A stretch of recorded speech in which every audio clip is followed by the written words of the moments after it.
Hello दोस्तों, स्वागत है आपका हमारे YouTube channel love pen and motivation पे। आज का वीडियो मैं सिर्फ़ और सिर्फ युवाओं को डेडिकेट करना चाहूँगा, चाहे वो लड़के हों या लड़कियाँ हों जो अपने जीवन में सफलता की ओर बढ़ रहे थे, पर अचानक उन्होंने ऐसी क्या गलती कर दी। जी हाँ, ये वीडियो बिल्कुल प्यार से ही रिलेटेड है, क्योंकि हम सब इंसान अपने जीवन का एक महत्वपूर्ण हिस्सा इस वे में मानते हैं कि हमें प्यार चाहिए होता है, हमें प्यार करना है। लेकिन ऐसा क्या कर बैठते हैं हम लोग कि हम सफलता की ओर बढ़ रहे होते हैं और अचानक हमें लाइफ में डिक्लाइन फेस करना पड़ता है। आज मैं खुद के एक्सपीरियंस से ये चीज़ बता रहा हूँ। देखिए, पहली बात तो ये है कि हमारे शास्त्रों में सब कुछ बताया गया है। इवन हमारा करियर अगर अच्छा जा रहा है, अचानक से हमारे करियर में क्यों ब्रेक लगा, आखिर ऐसा हमने क्या किया होता है कि हमारा करियर ख़त्म होने लगता है। तो मैंने इस वीडियो में सिर्फ़ और सिर्फ युवाओं को आगाह करने की एक बात कही है। दोस्तों, आप जब प्यार की तलाश करते हो तो याद रहता है कि आपने कभी किसी गलत रास्ते पे भी चल के प्यार को पाने की कोशिश की होती है, कि किया होता हो। आपको याद हो तो आप बिलीव करो कि आपने कभी भी पराई मैरिड महिला से प्यार करने का किया होगा। जी हाँ दोस्तों, आज मैं इस टॉपिक पे बात करना चाहता हूँ। पराई स्त्री से प्यार करना सही है या गलत? दिल से बता रहा हूँ, शास्त्र के अनुसार भी बताऊंगा और लॉजिकली भी बताऊंगा। पहले शास्त्र पे मैं बात करना चाहता हूँ। हमारे शास्त्रों में कहा गया है कि शनि देव महाराज अगर जिस पे दृष्टि डाल देते हैं उनका जीवन दूभर हो जाता है। तो शनि हमारे दृष्टि क्यों डालता है हमारे ऊपर? शनि महाराज केवल दो चीज़ों से रुष्ट होते हैं। प्रथम, गरीबों की बेकदरी। अगर आप गरीबों को बेकदर करोगे, उनकी कदर नहीं करोगे, उनको मान सम्मान नहीं दोगे, तो शनि महाराज आपके जीवन से सारा सुख चैन, मान सम्मान, पैसा, सबसे पहले तो करियर आपका छीना जाएगा। जी हाँ, शनि महाराज यही करते हैं। दूसरी चीज़ है पराई स्त्री। किसी शादीशुदा स्त्री से अगर आप प्रेम करते हो तो ये आपके जीवन का सबसे बड़ा बर्बादी का दिन शुरू होने का कारण बनता है।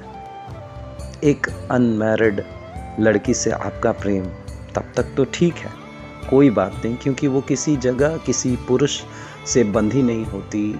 आप देखो ना, शादी is a set of rituals. मतलब शादी अगर किसी लड़की का किसी लड़के के साथ हुआ है तो क्या वो शादी में सिर्फ दो लड़के लड़कियां बैठते नहीं हैं, बहुत सारे रिचुअल्स, पूजा पाठ, ये सब कुछ होता है। बहुत सारे मंत्र, बंधन, 7 फेरे एंड ऑल। आप सब समझते हो कि शादी का मतलब क्या होता है, कितना पवित्र चीज़ है। और उस शादी में एक स्त्री एक पुरुष आपस में बंधते हैं एक रिश्ते में।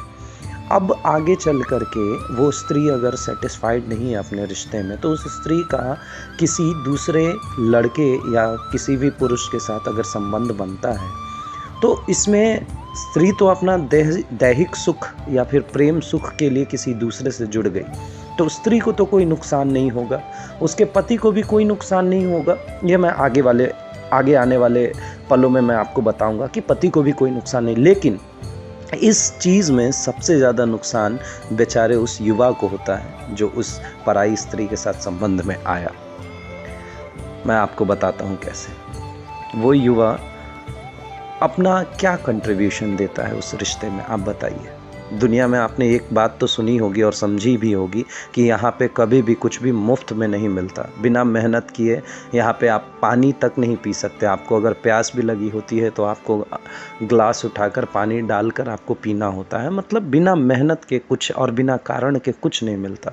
आपको कुछ पाना है तो कुछ खोना ही पड़ता है। तो आखिर ये पराई स्त्री से उसने विवाह किया,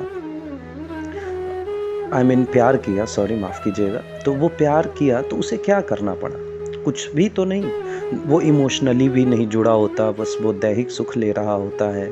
और उस स्त्री को भी फिजिकल सुख दे रहा होता है, तो इसमें उसका क्या घाटा। जबकि यही लड़का अगर किसी गर्लफ्रेंड से प्यार करे तो उस पर रिस्पॉन्सिबिलिटी होती है कि उसे अपना करियर भी देखना है, उस गर्लफ्रेंड को प्यार भी देना है, उसके साथ आगे भी बढ़ना है, उसके साथ टाइम स्पेंड करना है, पैसे खर्च होते हैं, सब तरह की चीज़ें होती हैं। लेकिन उस पराई स्त्री से उस लड़के का अगर प्यार होता है तो उसे क्या करना होता है, कुछ भी तो नहीं। वो बस एक रीज़न के लिए जुड़े होते हैं और वो होता है दैहिक सुख।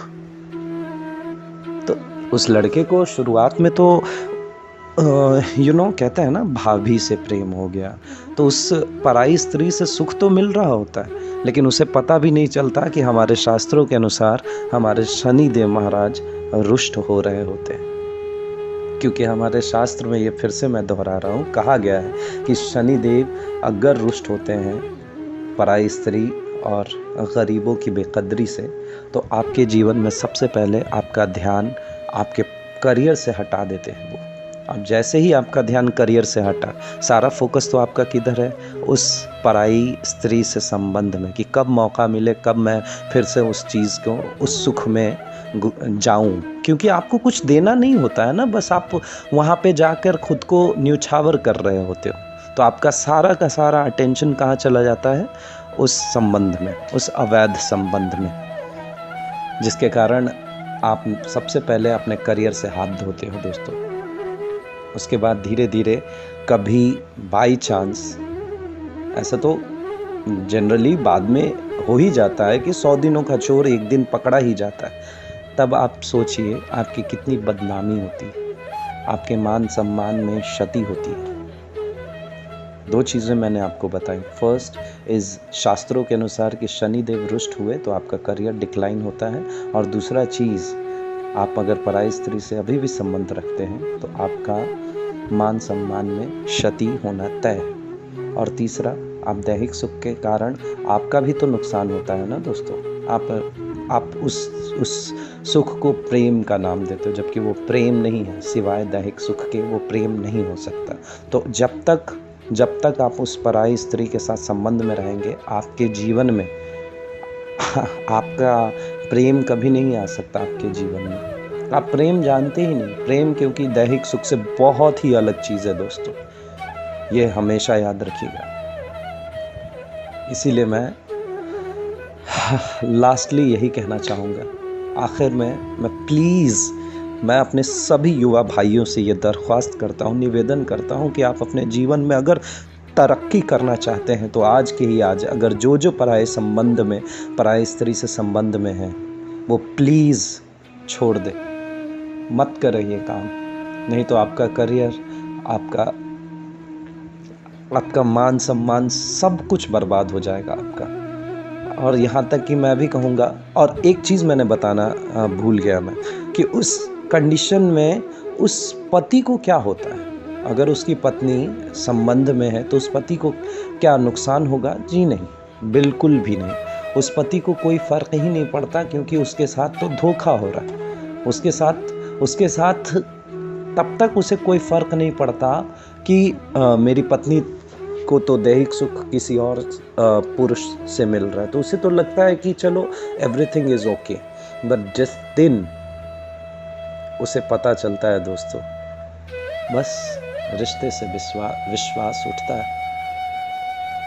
खैर, ओवरऑल मैं यही कहना चाहता था कि अपने युवा भाइयों से प्लीज़ आप सभी लोग पराये संबंध से दूर रहें, ख़ास करके मैरिड लड़कियों से कभी भी आपको प्रेम संबंध नहीं बनाना चाहिए, क्योंकि आपको कहना होगा कि वो प्रेम है, जबकि वो प्रेम नहीं है दोस्तों। वो सिर्फ़ और सिर्फ दैहिक वो सिर्फ और सिर्फ दैहिक है, दैहिक नीड है, वो फिजिकल नीड है, उसके अलावा कुछ नहीं है। प्लीज़ आप उसे प्रेम समझने की गलती ना करें। और ये सेम लड़कियों के साथ भी है कि लड़कियों को भी कभी भी मैरिड लोगों से रिश्ता नहीं बनाना चाहिए दोस्तों। तो इसी के साथ मैं इस डिस्कशन को समाप्त करना चाहता हूँ। थैंक यू कि आप हमारे वीडियोस को बहुत प्यार दिखा रहे हैं। प्लीज़ मेरे चैनल को सब्सक्राइब करें और लाइक शेयर कमेंट ज़रूर करें, और ज़्यादा से ज़्यादा कमेंट में बताएं कि अगले टॉपिक में मैं किस वीडियो पे बात करूं। क्योंकि मैं आप सबसे बात करने के लिए बहुत सारे किताबों पे रिसर्च करता हूँ दोस्तों, बहुत सारी किताबें पढ़ता हूँ, तब जा कर के मैं कंक्लूजन आपके साथ शेयर करता हूँ दोस्तों। आप बताएं कमेंट में कि कौन सी बुक आपको पढ़नी है, मतलब मैं सजेस्ट कर सकता हूँ अगर कोई टॉपिक चाहिए होगी तो ठीक है दोस्तों, धन्यवाद, अलविदा।